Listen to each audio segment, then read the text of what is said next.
Oke, anak-anak. Nah, sebelumnya Ibu sudah menjelaskan tentang pautan. Sekarang kita lanjut ke materi selanjutnya, yaitu tentang pindah silang atau crossing over. Nah, pindah silang ini sudah pernah Ibu juga telah jelaskan di proses meiosis.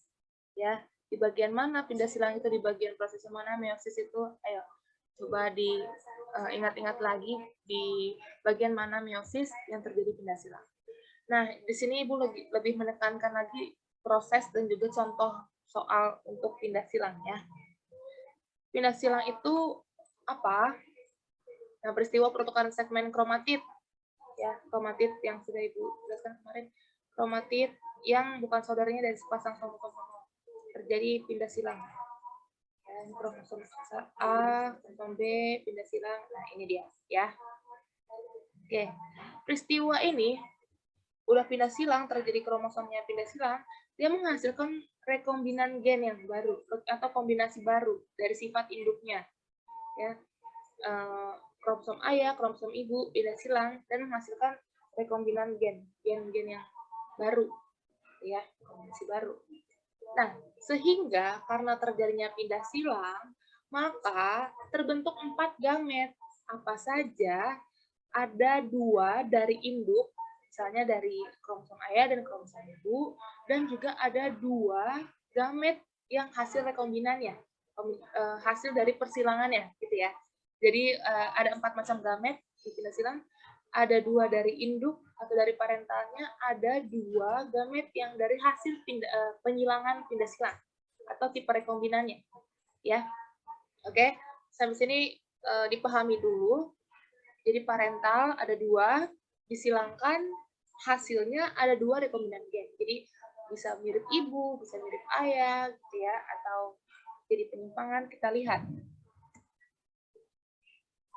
Nah, ini dia. Di sini kromosom A, kromosom B, gitu ya. Ini kromosom ayah, kromosom ibu misalnya, kemudian terjadi pindah silang, ini terjadi di meiosis, ya. Kemudian, nah, kenapa Ibu bilang 4 tadi seperti ini? Jadi, 1 kromosom ayah yang induk, kromosom ibu yang induk, kemudian 2-nya ini rekombinan. Ya, sudah hasil dari pindah silangnya. Oke. Jadi di sini A besar, B besar, di sini A kecil, B kecil, hasil rekombinannya berarti di sini A besar, A kecil, B besar, B kecil. Gitu ya. Nah, langsung kita ke rumus, nanti contoh soalnya. Rumus untuk menentukan persentase pindah silang yaitu jumlah rekombinan dibagi jumlah total keturunan dikali 100.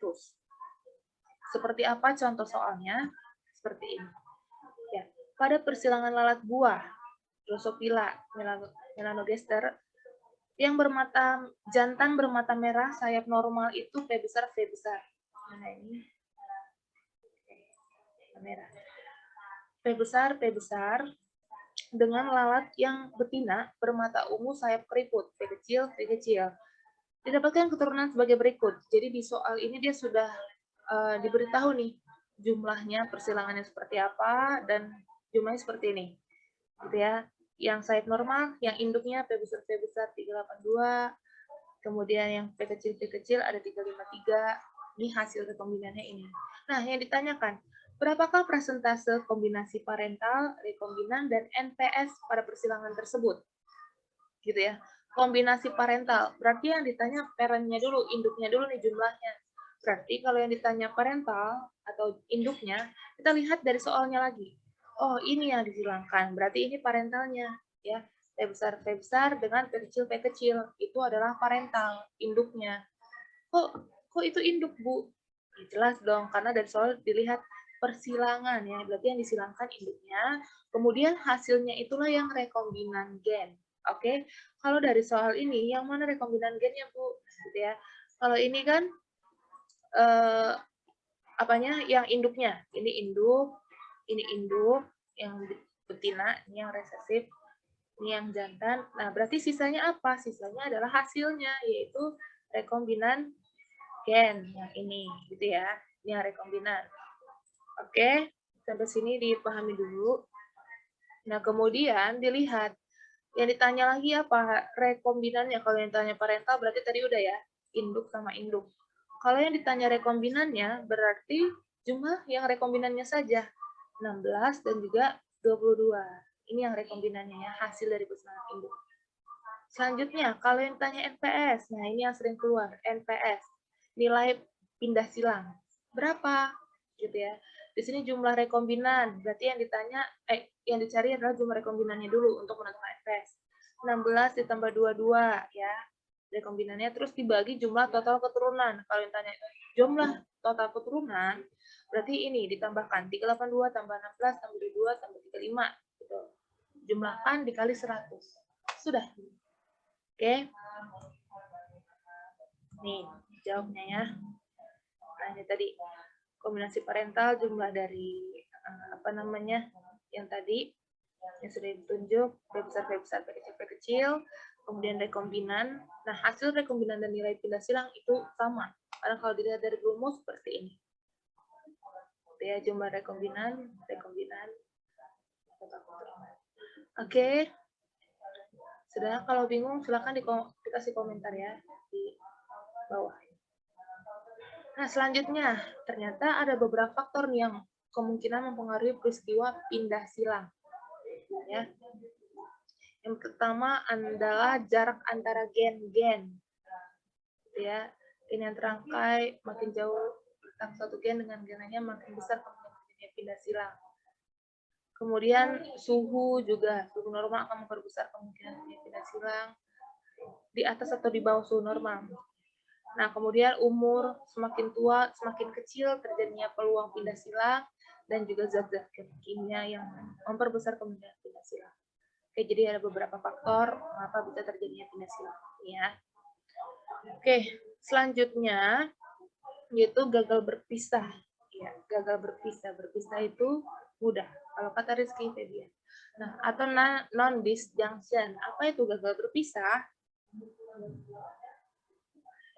Peristiwa gagalnya satu kromosom atau lebih untuk berpisah ke arah kutub yang berlawanan pada saat anafase meiosis 1 maupun meiosis 2. Ya, jadi kalau kalian ingat tentang proses di meiosis 1 dan meiosis 2, di bagian anafase, ya, anafase, di sini kan dia ditarik ya oleh benang spindel. Gitu ya, ini ditarik oleh benang spindel. Nah, karena si benang spindel ini nggak melekat di kinetokor atau di bagian sentromer yang tengah-tengah ini, kan yang di tengah ada kinetokor sama sentromer. Nah, melekatnya itu di bagian ini. Kalau karena tidak terjadi pelekatan, maka jadi gagal berpisah. Maka si yang tadinya harusnya dia berpisah, yang kromosom ini dengan ini berpisah, si ini bisa menempel dengan yang kromosom di atas, gitu ya. Karena dia gagal berpisah. Jadi kemungkinan seperti ini. Nah, karena dia gagal berpisah gitu, harusnya kan ini ditarik sama benang spindel, tapi karena tidak ketempelan, nggak menempel di sentromer atau di kinetokornya, maka dari itu terjadi gagal berpisah seperti itu ya. Itu juga terjadi di meiosis 2. Oke.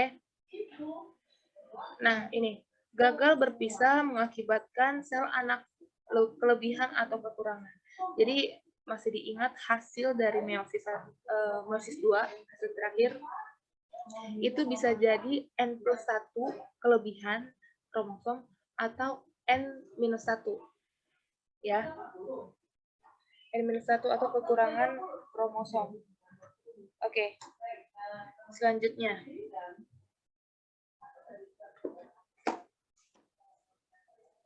Nah, ini dia gambarnya seperti itu. Dilihat di meiosis 1.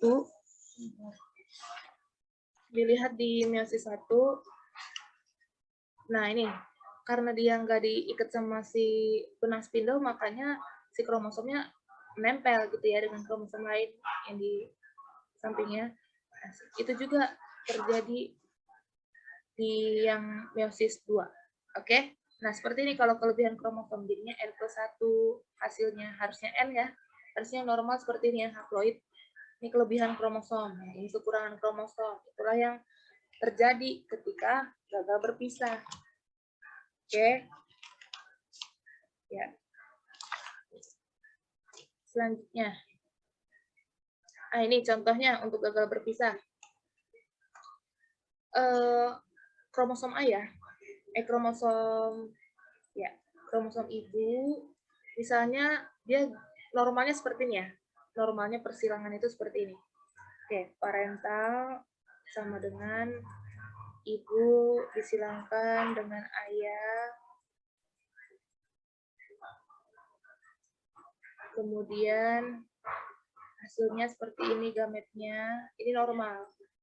X, X, X, Y.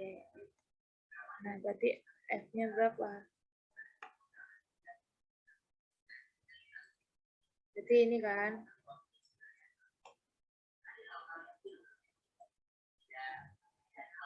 Ini untuk menentukan gamet. Berarti XX, XY, XX, XY. Begitu ya. Jadi sini ada 50% XX, 50% XY. Oke, ini untuk yang normal. Kalau tidak terjadi gagal berpisah. So, if itu terjadi Itu terjadi gagal berpisah seperti apa? Misalnya, gagal berpisah di kromosom XX. Contohnya gagal berpisah ya GB di kromosom XX yang wanita. Gimana? Berarti parentalnya dulu XX disilangkan dengan XY. Nah, kemudian gametnya karena yang XX ini gagal berpisah, maka ya gametnya tidak berpisah, jadi nyampur XX gitu ya. Sini 0 karena nggak ada karena mereka gagal berpisah. Nah, X Y-nya normal, XY. Sehingga yang dihasilkan seperti apa? Nih, disilangkan lagi.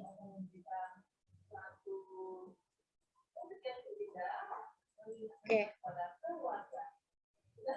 Hasilnya apa? X, X, X, X, X, Y, kemudian XO, X0 atau Y0. Nah, kalau si triple X ini, dia mengakibatkan sindrom wanita super. Sindrom wanita super itu seperti apa? Nanti kalian cari. Dia kelebihan jadinya kromosomnya ya. Kromosom yang harusnya 2 jadi 3. Ya. Nah, itu mengakibatkan juga di mentalnya dia, terus hormonnya juga banyak. Ya, silakan dicari jurnalnya. Kemudian juga di XXY juga sindrom. Sindrom untuk XXY itu Klinefelter. Klinefelter.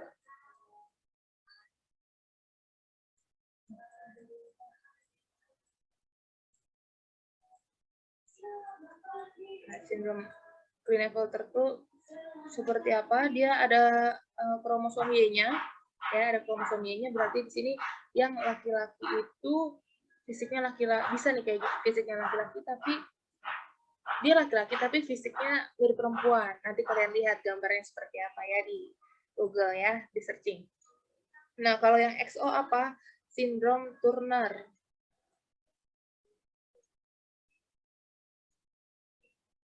Kalian cari nanti. Yang Turner gambarnya seperti apa. Nah, kalau yang Y ini letal, mati.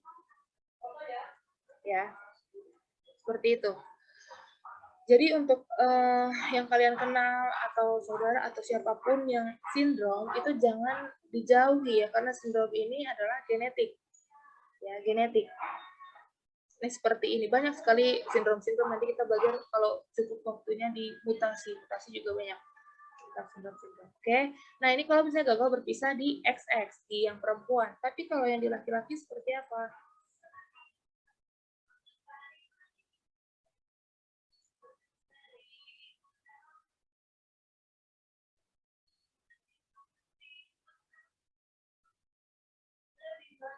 Nah, kalau misalnya yang gagal berpisah di XY, nah ini gagal berpisah di XY ya, berarti parentalnya kita bikin dulu XX, kemudian disilangkan dengan XY, terus gametnya berarti XX, karena yang gagal berpisah di XY berarti di sini XY.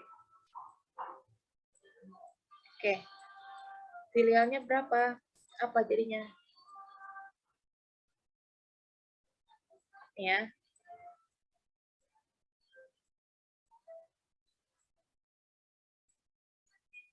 Oke. Di sini X, X, Y, kemudian XO, kemudian XXY, XO, sama aja ya. Yang tadi yang XXY untuk sindrom apa?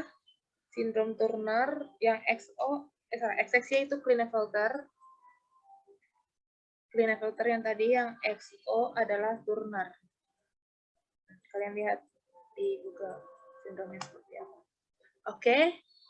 Nah, itu dia untuk yang gagal berpisah. Selanjutnya gen letal. Gen yang dalam keadaan homozigotik menyebabkan matinya individu. Matinya individu seperti apa? Nah, jadi kalau misalnya dia homozigot yang sesama, yang A besar, ataupun yang A kecil, ya, yang homozigot. Yang ini homozigot dominan, yang gen letal dominan, yang ini resesif, homozigot resesif. Oke, diingat. Nah, untuk yang dominan, nih gen letal dominan, contohnya apa saja?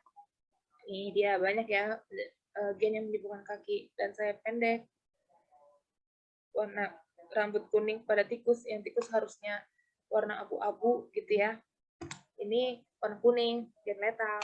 Huntington disease, itu seperti apa? Dia mengakibatkan kognitif sama mulut, cara bicaranya jadi lama gitu ya. Gen yang menyebabkan pemendekan ruas-ruas jari atau brachidaktili pada manusia. Ini contoh untuk gen letal dominan. Dominan berarti dia akan mati, si person ini, si individu ini akan mati kalau misalnya ini dominan gitu ya. Terdapat homozigot yang dominan. Contohnya seperti apa? Nah, ini dia.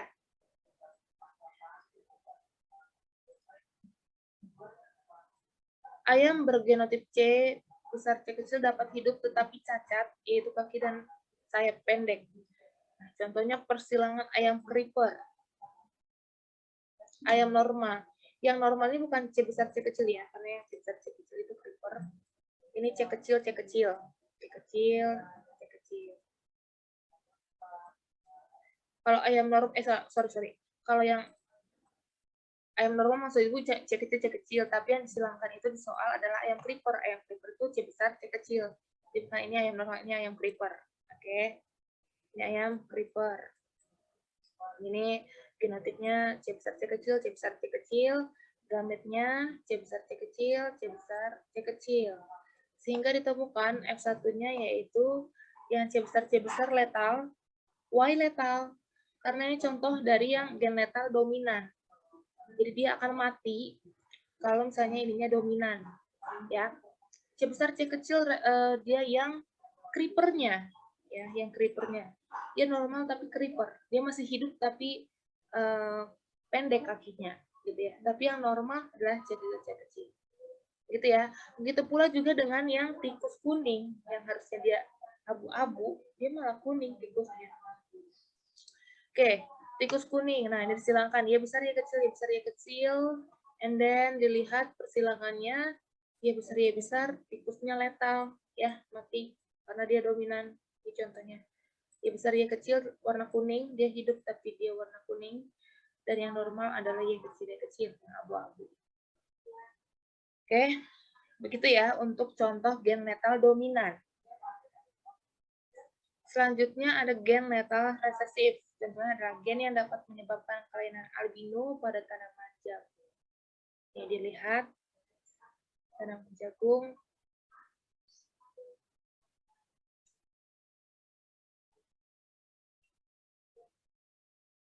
Nih, kalau yang normalnya A besar, A kecil, A besar, A kecil.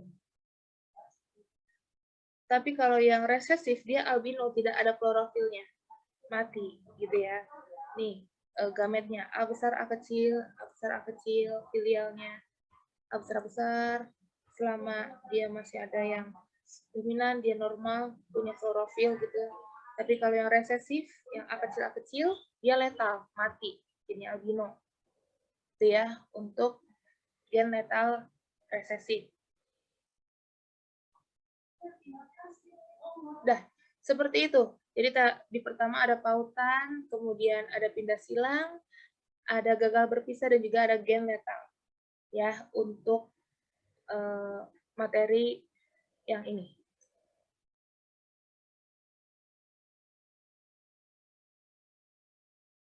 Oke,